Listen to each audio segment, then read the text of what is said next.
La vida después de la muerte es un misterio que nadie puede explicar. Los seres humanos aún no somos capaces de entender qué es lo que pasa cuando dejamos de respirar y nuestro corazón se detiene. Por eso, los diferentes credos de todo el mundo tienen una interpretación particular de lo que ocurre luego de la existencia física. Religiones orientales como el hinduismo y el budismo creen que el alma de una persona se separa del cuerpo y después de algún tiempo ingresa en otro individuo diferente para volver a nacer. La hipótesis principal de la reencarnación es que el espíritu debe realizar un viaje por distintos cuerpos con el propósito de aprender en diversas vidas las lecciones que proporciona la existencia terrenal hasta alcanzar la perfección. Así, el alma se libera en un estado de conciencia más alto y ya no necesita reencarnarse. Incluso el primer cristianismo creía en la reencarnación hasta el año 543, cuando el emperador Justiniano decidió eliminar las referencias a las vidas pasadas en el Antiguo y en el Nuevo Testamento. También algunas de las grandes mentes de la humanidad sostuvieron la creencia de la reencarnación. El filósofo griego Platón manifestó en La República, su obra más conocida e influyente, que el alma antes de nacer escoge su vida futura. Y el psicólogo Carl Jung habló en su libro Recuerdos, Sueños, Pensamientos, que de niño recordaba haber sido un hombre muy viejo del siglo XVIII.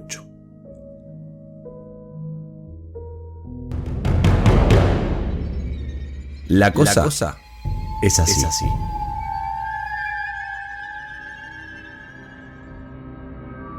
La primera en nacer fue Johanna, en 1946. Más tarde llegó Jacqueline, en 1951. Por supuesto, no eran gemelas, pero sí las primeras protagonistas de un relato que retrató a toda la familia de la que provenían. Los 5 años de diferencia que las marcaban no les impidieron ser literalmente idénticas, aunque no exactamente entre ellas. Esta extraña historia sucedió hace más de medio siglo en la ciudad inglesa de Hexham. Allí, Florence y John Pollock tenían un negocio de leche y daban forma al típico núcleo familiar con base católica de la época. Sus 6 hijos, entre ellos Johanna y Jacqueline, a menudo debían pasar largas jornadas con su abuela mientras sus padres trabajaban. La edad y la situación establecieron en Johanna el rol de cuidadora de su hermana pequeña. Así fue como pasaron su primera década de vida.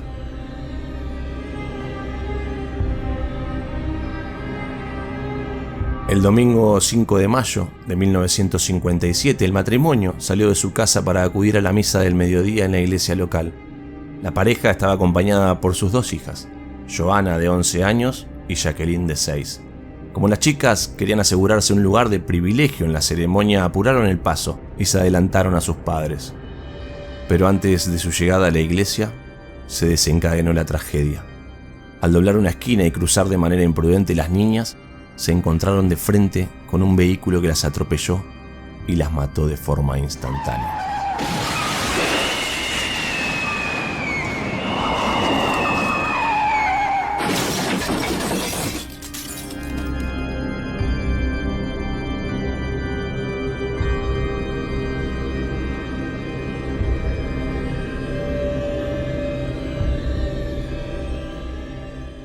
El accidente cobró más relevancia a medida que pasaban los días, cuando la investigación constató que la conductora del vehículo que se llevó por delante a las menores había ingerido grandes cantidades de aspirina y otros medicamentos con la idea de suicidarse. Un año después del fatal accidente, los padres, aún destrozados por las pérdidas prematuras de sus hijas, quisieron volver a rearmar la familia. Y el destino les dio una grata sorpresa. Florence quedó embarazada de gemelas. Gillian y Jennifer nacieron el 4 de octubre de 1958 con 10 minutos de diferencia. Sin embargo, la alegría inicial dio paso a la sorpresa cuando sus padres comenzaron a observar a las pequeñas con detenimiento. Eran idénticas, pero sus cuerpos tenían distintas marcas de nacimiento. Jennifer tenía una mancha en la frente, justo en el mismo lugar donde su hermana mayor, que jamás conoció, Jacqueline, había recibido 3 puntos de sutura por una caída.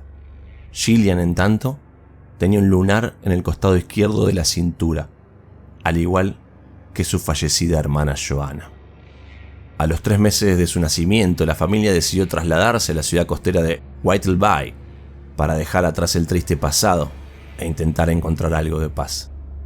Cuando las niñas cumplieron 2 años y comenzaron a modular sus primeras palabras, sus progenitores notaron que sucedía algo extraño.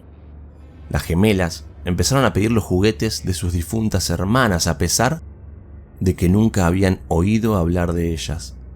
Cuando el papá les ofreció unas muñecas que estaban guardadas en el sótano de la casa, Jennifer y Gillian las bautizaron como Mary y Susan, los mismos nombres que les habían puesto tiempo atrás sus hermanas mayores.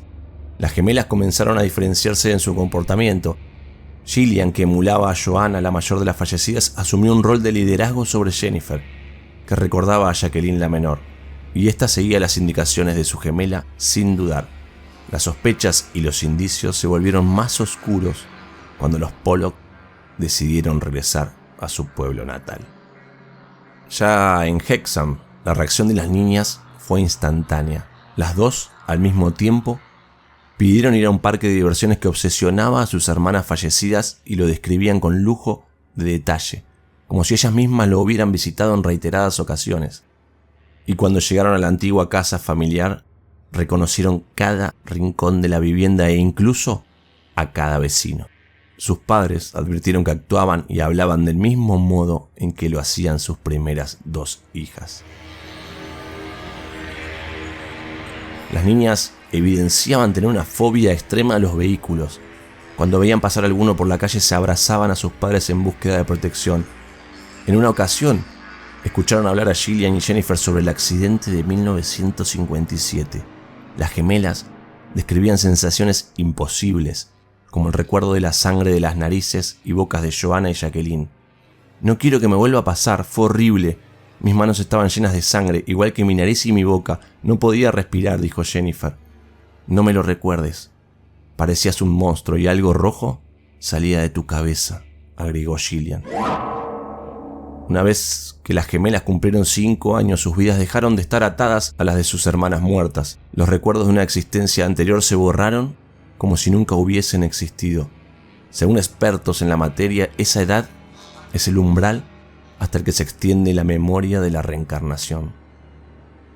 Como explicación alternativa, Ian Wilson escribe en Todo en la mente, reencarnación, regresión hipnótica, estigmas, personalidad múltiple y otros poderes de la mente poco comprendidos, que difícilmente se puede dudar de que durante su embarazo con las gemelas, Florence Pollock debe haber reproducido una y otra vez en su mente los acontecimientos de la vida y muerte de sus hijas anteriores.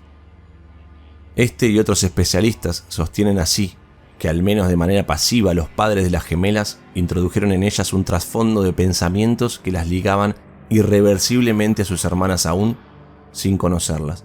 Sin embargo, admiten que otros casos investigados no pueden explicarse de esta manera, ya que la vida recordada es de una familia diferente y a veces de un lugar distante, lo que descarta cualquier posibilidad de que la madre tenga una conciencia normal de las circunstancias de la vida pasada. Las gemelas Pollock comenzaron a vivir una infancia normal y ordinaria, común, y aunque Gillian y Jennifer pudieron cerrar su vínculo con el pasado, más de 60 años después, la puerta del misterio todavía permanece abierta. Y como hemos cerrado en algunos podcasts, me encantaría hacerlo con una frase, esta vez del querido Negro Fontana Rosa, que dice: si crees en la reencarnación, no te rías de la fealdad del sapo.